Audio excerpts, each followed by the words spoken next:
Ili kupata mahojiano mbalimbali na habari nyingine mbalimbali kupitia kituo chetu cha Giant Radio na WKR, tusikose kutembelea Giant Media TV na Lebo Media TV. Subscribe, share and like. Barabara kabisa, hapa ni WKR hapa Giant Media TV pamoja na wanangu hapa wa Lebo Media TV. Vipi, tunaanza na mwenzangu hapa. Amevaa Chelsea. Kwa majina naitwa Lucky. Lakini kwenye social medias najulikana kama Ramu. Mimi ni mwanachama wa Lebo Media TV. Kazi yangu hapo ni directing na pia na edit. Yaani nafanya vitu tofauti hapo ndani. Swadakta. Mwenzangu nani? Mimi kwa majina ni Cosmas Mbira, lakini kwenye chama kwenye Lebo Media TV najulikana kama Badi na kazi yangu ni ya sound, as a soundman. Swadakta kabisa. Moja kwa moja tunaenda katika kitengo cha safari ya Lebo Media TV. Ilianzia wapi katika kazi zako ambazo zinaonekana zikiwa zinavutia watu wengi sana, hasa upande huu wetu wa Bamba Ganze sub county? Mimi niseme namshukuru Mungu. Kwanza namshukuru Mungu. Nilimaliza form 4. Nilipomaliza form 4 wajua mtu uko na changamoto nyingi sana. Sikupata ile nafasi ya kuenda mbele, lakini nikaona si vizuri kukaa. Nikaanzisha shooting sasa. Pata shooting nikapata watu wangu ambao ndio ni hawa sasa. Nikaanza shooting around 2023. Pole hivyo mpaka sasa hivi tumefikia kiwango tunajulikana kwamba lazima kabisa tunajulikana. Pia lazima watujue. Congratulations. Hiyo nakubali. Sasa ni hivyo. Sasa kuna changamoto mbalimbali ambazo watu huwa zinamkumba ama zinamweka katika ile hali tatanishi katika safari yake ya kuandaa ama kukutanisha watu kwenye makongamano fulani ili kufanikisha jambo lake. Je, wewe ni changamoto gani ambazo ushawahi kumbana nazo katika safari yako ya hizi sanaa ama uigizaji? Changamoto ni nyingi. Changamoto ni nyingi.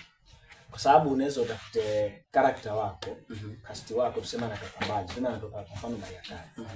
Unamhitaji afike huku kesho by 6:30 mwanzo shooting. Sasa kufika hapa, haizi kufika hapa dina mguu, lazima utumie fare. Sasa unatumia fare kutoka Marekani mpaka huko. Ifika huko lunch unamsimamia, fare unampatia, alafu pia unamlipa. Sababu ni kazi kama kazi nyingine. Sasa ukifanya hivyo alafu afanye vitu wrong out of the topic kabisa. Yaani kazi ikitoka hivi watu wakiangalia hivi wanajua huyu mtu alifanya wrong. Sasa hiyo kitu mimi inaniumiza kabisa, ndio sitaki. Yaani inaniumiza. Yaani hiyo ndio changamoto yangu ndio. Alafu nyingine ile mtu nasema mfike 6:30 mpaka saa 1. Chelewa shooting inachelewa hivi.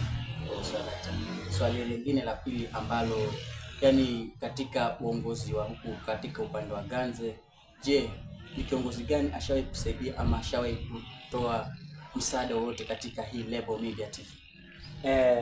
Kiongozi mwenye wako mamlakani hakuna hata mmoja. Lakini kuna baadhi ya viongozi, siwezi mtaja jina kwa sababu siwajua siasa hizi. Kuna baadhi ya viongozi, kuna kiongozi mmoja alitufuata, akasema nyinyi vijana naona kazi zenu na nimependa kazi zenu.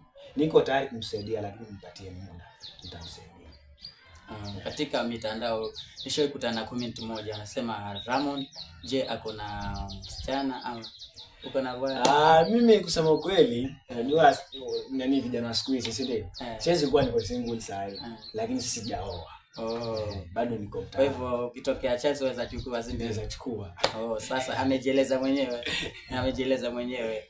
Hana bibi lakini hayuko single. Kwa hivyo hiyo nayo muelewe. Katika nikienda swali la tatu ama swali la mwisho, ningependa kukuuliza, je, ni vifaa gani ambavyo hutumia katika shooting yako? Mimi sina vifaa specific. Naweza nipate kamera nitumie. Na nikikosa kamera natumia simu. Kamera kama iko busy natumia simu. Simu kama kamera iko natumia kamera. Nikifika kuedit natumia laptop. Niko na laptop natumia laptop. Safi kabisa. Kwenye mitandao ya kijamii wakufuate kama nani? Kwenye Facebook unifuate kama Ramon K ama LK Ramon kwenye Facebook, kwenye TikTok Ramon K, TikTok, YouTube Lebo Media TV ama Nyale Brand. Na mwenzangu kwenye Facebook unifuate kama Mwenye Haiba, TikTok Asbadi Mbira. Swadakta kabisa. Nimekutana na wenzangu hapa wa Lebo Media TV. Kwa hivyo ilikuwa ni Giants Media TV, Giants Radio na Lebo Media TV. Kwa hivyo watu wangu, ninawaomba kwa makini muende kusubscribe na mpende kazi zao na msilike, comment, share kila mahali, yani support kwenu tu. Swadakta, bye bye.